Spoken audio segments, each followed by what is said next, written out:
안녕하세요. 이상튜브입니다. 지난 6일에 일본의 니케이 아시아는 일본 정부가 자위대가 보유한 중고장비의 수출 조건 완화 검토에 들어갔다고 보도한 바 있으며 중국의 위협에 대응하기 위해 아시아 국가들에게 자위대가 보유한 전차와 미사일의 무상 제공을 검토하고 있는 것으로 알려졌습니다. 일본 정부는 국가안전보장 전략 개정에 맞춰 방위장비품의 해외 이전에 관한 조건 완화를 명기할 예정이며 2023년 중에 무기수출 3원칙과 자위대법을 개정해 자위대가 보유한 중고장비의 수출 조건을 완화할 예정입니다. 중고장비의 수출 조건이 완화되면 일본은 인도와 베트남, 필리핀 등과 체결했던 방위장비 및 기술 이전 협정에 따라 이들 나라들에 대한 무기 수출이나 중고무기 무상 제공을 상정하고 개정을 추진하고 있는 것으로 보입니다.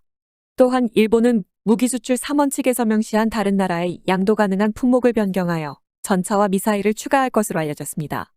아울러 러시아가 우크라이나를 침공했지만 일본이 우크라이나의 무기 공여가 불가능했던 딜레마를 해소하기 위해 일본은 무기 수출 3원칙에 명시되어 있는 분쟁 당사국의 무기 공여 이전 금지를 개정해 국제법을 위반하는 나라의 침략을 받은 국가의 무기 공여를 가능하게 할 전망입니다.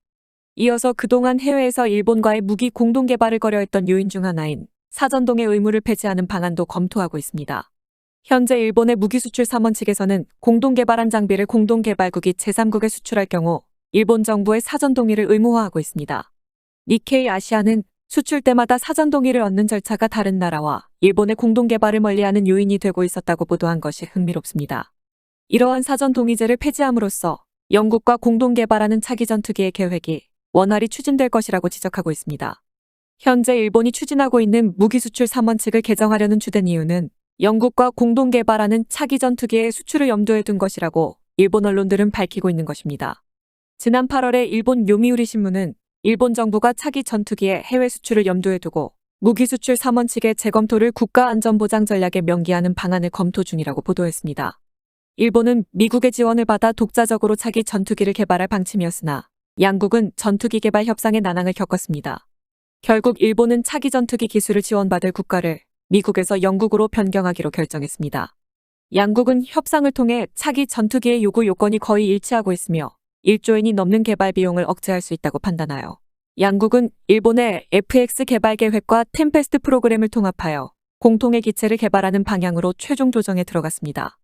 이에 앞서 영국의 로이터 통신도 지난 7월에 영국과 일본이 차세대 전투기 개발 계획을 통합할 것이라는 보도에서 양국은 공동 개발하는 전투기의 해외 수출에서도 협력할 예정이며 일본은 아시아 시장을 담당하고 영국은 유럽 시장을 담당할 것이라고 언급했습니다.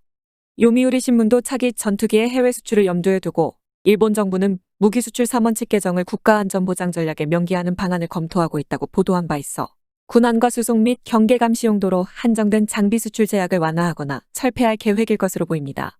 또한 일본은 아시아 지역에 차기 전투기를 판매하려는 목적 이외에도 중고 무기를 아시아 지역에 제공해 일본산 무기 수출을 촉진하려는 의도로 보입니다.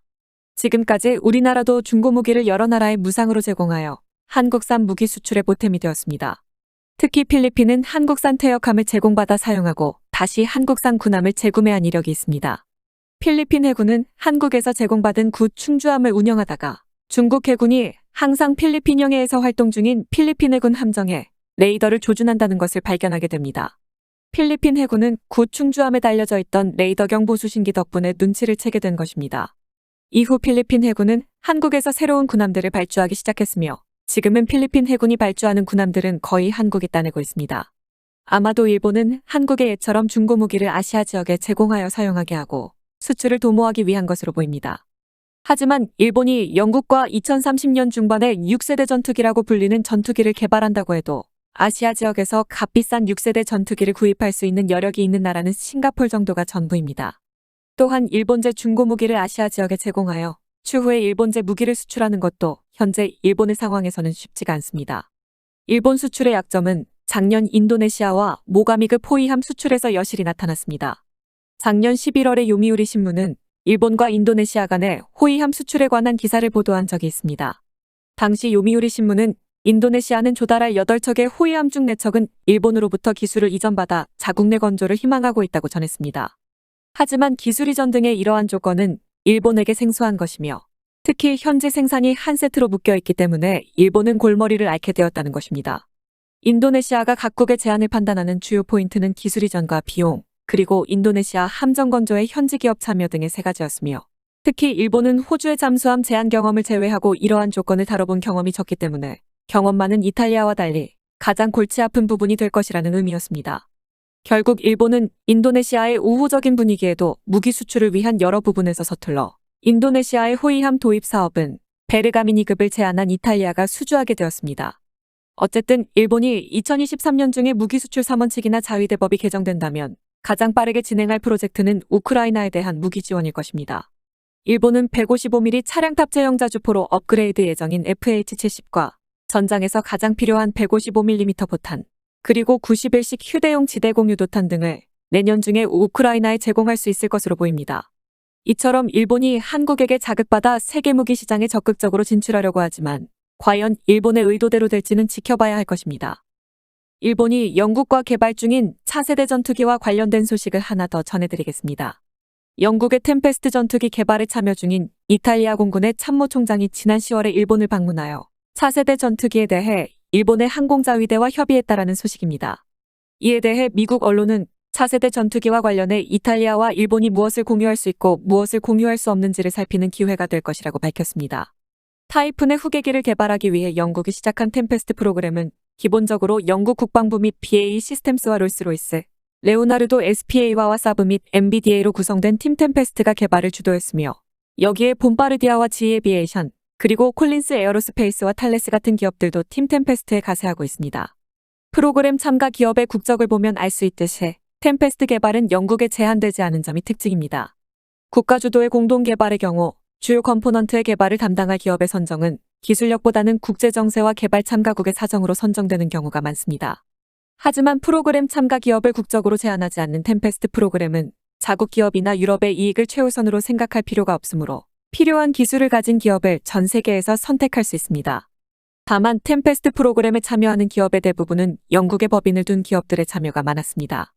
예를 들어 이탈리아에 거점을 둔 레오나르도의 경우는 레오나르도 UK가, 다국적 기업인 MBDA의 경우는 MBDA UK, 스웨덴에 거점을 둔 사브의 경우 현재 연구개발 거점을 개설하고 있어 자본의 국적은 불문하되 템페스트 프로그램에 출자하는 영국인의 고용만은 지킨다는 입장이며 팀 템페스트의 핵심 멤버로 레이더 개발을 담당하는 레오나르도가 있는 이탈리아도 템페스트 프로그램에 관여하고 있습니다.